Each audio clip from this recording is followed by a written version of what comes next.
Fala pessoal, beleza? Pessoal, hoje a gente vai fazer um vídeo aqui falando sobre RDS, né? Que é o serviço de banco de dados relacional aqui na AWS, tá? Eu vou fazer uma sequência de vídeos, eu não sei exatamente quantos vídeos vão dar, porque a ideia é com essa sequência a gente gravar dois serviços. Eles já estão, inclusive estão aqui na minha tela. Aqui no meu ele fica, no meu não, né? Todo mundo ele fica.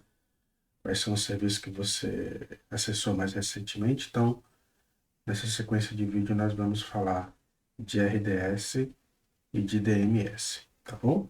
Mas aí eu vou explicar um pouco sobre cada um deles. Primeiro, vamos começar aqui pelo RDS, tá? Então, eu já vou clicar. Você pode clicar se ele tiver disponível aqui. Você pode deixar como favorito aqueles serviços que você mais usa aqui, ou você pode sempre buscar o serviço aqui em cima, tá? Perceba que quando você busca o serviço pelo nome, ele tem aqui, ó, uma estrelinha. Quando você clica nessa estrelinha, você está favoritando o serviço, né? Eu vou clicar aqui, ó. Você vai perceber que ele apareceu aqui. Eu vou desmarcar agora. E aí ele some. Significa que você favoritou o serviço. Ele fica disponível ali na sua barra logo acima, tá bom? Então eu vou clicar aqui em RDS.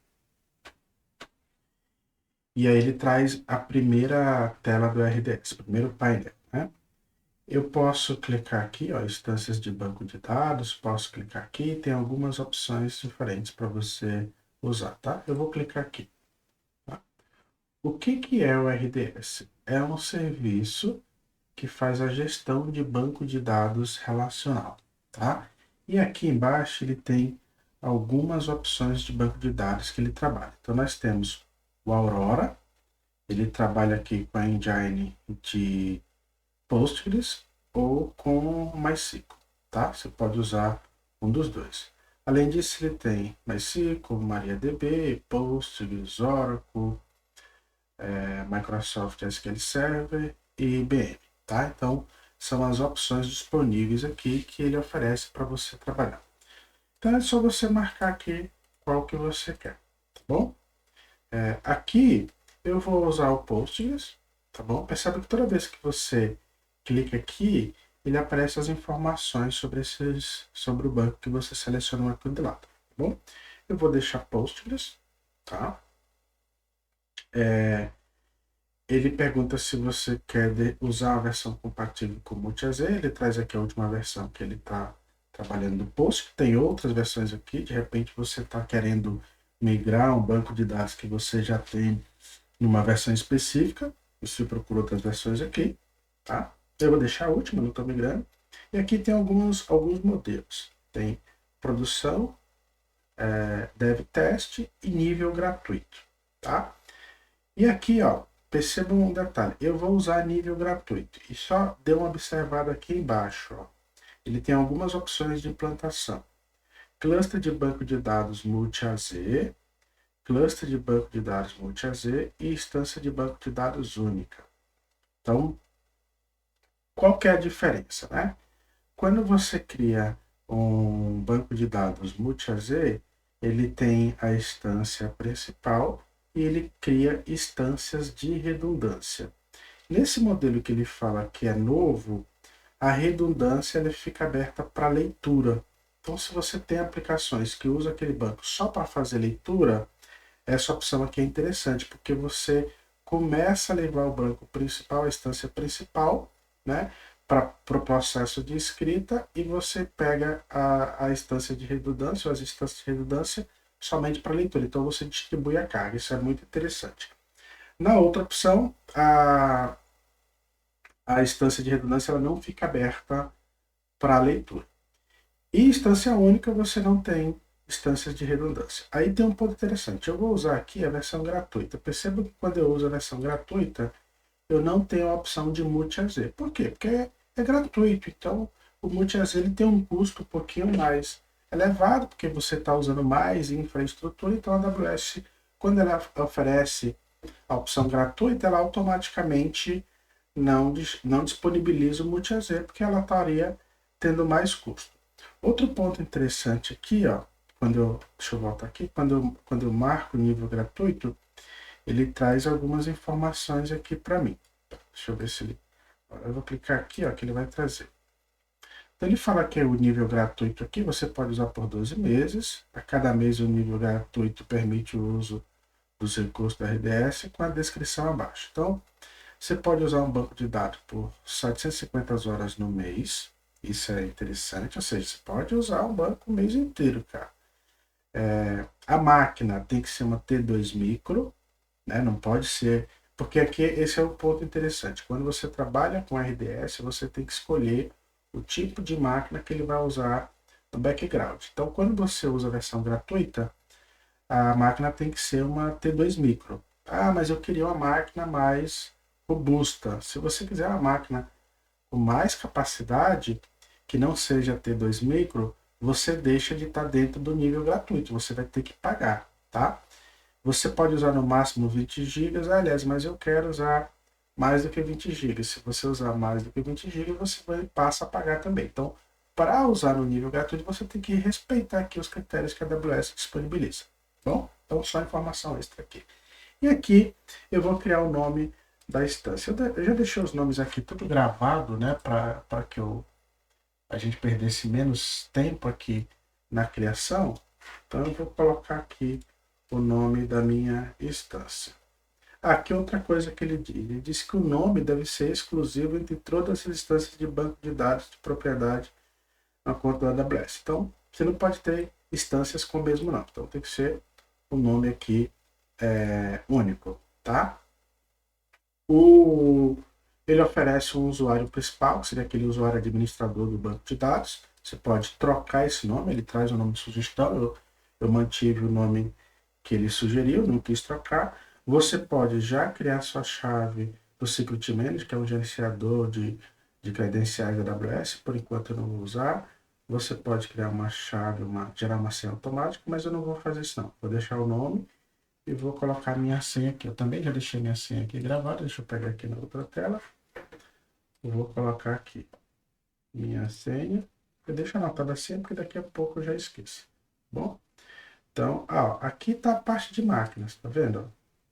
Ele oferece outros recursos de máquinas aqui, mas vamos manter no nível gratuito, tá bom? Aqui a parte de disco, a quantidade de armazenamento, 20 GB, que é aquela lá no nível gratuito. Eu poderia aumentar? Poderia, mas aí eu estou saindo do nível gratuito, tá bom? Escalabilidade automática de armazenamento significa que ele vai aumentando a capacidade de acordo com o que você vai gravando. Então eu vou desabilitar isso aqui, porque eu não quero que ele ultrapasse os 20 GB. Então eu vou deixar aqui, tá bom? Ele pergunta se você quer usar algum recurso de computação para se conectar aqui. Não. IPv4. Ele vai pegar a VPC, né? Tudo que você clica na AWS tem que estar associado a VPC, o serviço. Então, eu só tenho uma VPC, então ele já pegou a padrão. O grupo de segurança, como esse banco ele está em cima de uma máquina EC2, automaticamente você tem que ter um grupo de segurança associado, né? Ele também já traz aqui, ó, security group. E outra coisa que é importante, desculpa, que não é o grupo de segurança não, tá? É a subnet.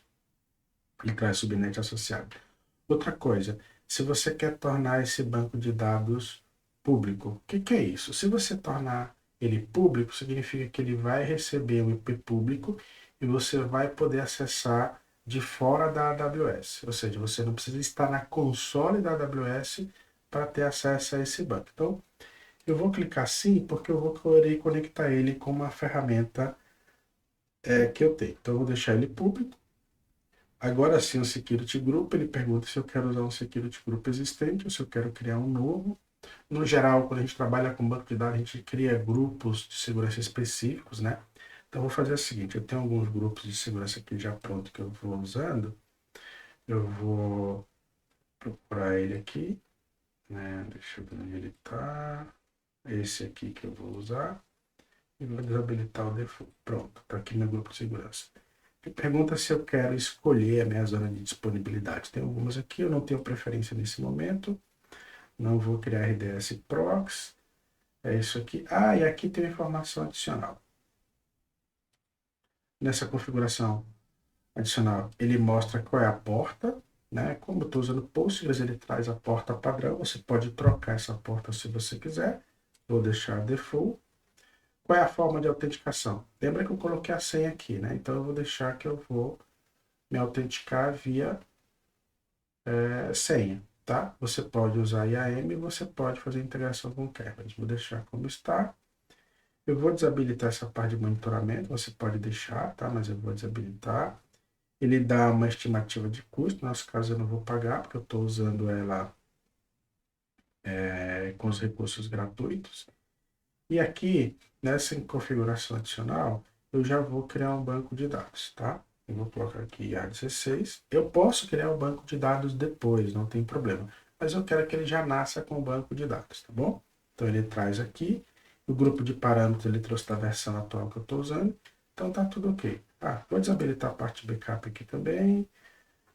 Vou desabilitar a parte de criptografia. Vocês podem deixar tudo isso, tá, gente? Aqui como é só teste, eu vou desabilitando. Ok, tudo certo, vou mandar criar o banco de dados. Ok, fechar isso aqui. Aí, ó, ele está criando o nosso banco de dados. Ele vai levar alguns minutos aqui para criar esse banco de dados, tá bom? E aí eu vou pausar o vídeo. Quando o banco de dados estiver criado, eu volto aqui e mostro algumas coisas para vocês, tá bom? Vamos esperar ele carregar aqui. Ok, pessoal, o banco está criado. Vocês vão ver aqui que ele já está dando um alertinho verde, né? Mostrando que o banco já está criado. Então, vocês podem ver aqui. Vou fechar essa informação. Aqui ele fala que já está disponível. Esse é o nome da nossa instância, né? Eu vou clicar aqui só para mostrar algumas informações. Então, o banco está disponível. A máquina que nós usamos, né? A classe de máquina que nós usamos, o nome da instância. E aqui ele tem algumas informações importantes, né? A nossa porta, o endpoint, eu vou explicar para vocês aqui. A parte do Security Group e um ponto muito importante aqui para nós, que é se ele é publicamente acessível, ou seja, eu posso acessar esse banco de dados de forma via internet, ou seja, fora da console da AWS. Posso. Ele traz algumas opções de monitoramento. Lembra que eu não habilitei muitas opções de monitoramento, eu fui desabilitando ali algumas. A parte de logs de evento, né? E aí ele diz o que ele foi fazendo, ó. Tem exceção aí que tem um shutdown aqui, porque tem outros bancos de dados que eu já tinha, fui deletando. Algumas configurações que ele traz, ó, o nome do banco de dados, a licença, a senha, tudo isso. A parte de backup, manutenção e backup, não tenho nenhum, tá? E a parte de tags, que eu também não coloquei nenhum. Então, o nosso banco de dados está criado. Eu vou encerrar esse vídeo por aqui. E no próximo vídeo, a gente vai ver como conectar uma ferramenta Clyde a esse banco de dados. Aí eu vou usar o Debeaver, tá bom? Espero vocês no próximo vídeo. Abraço e tchau.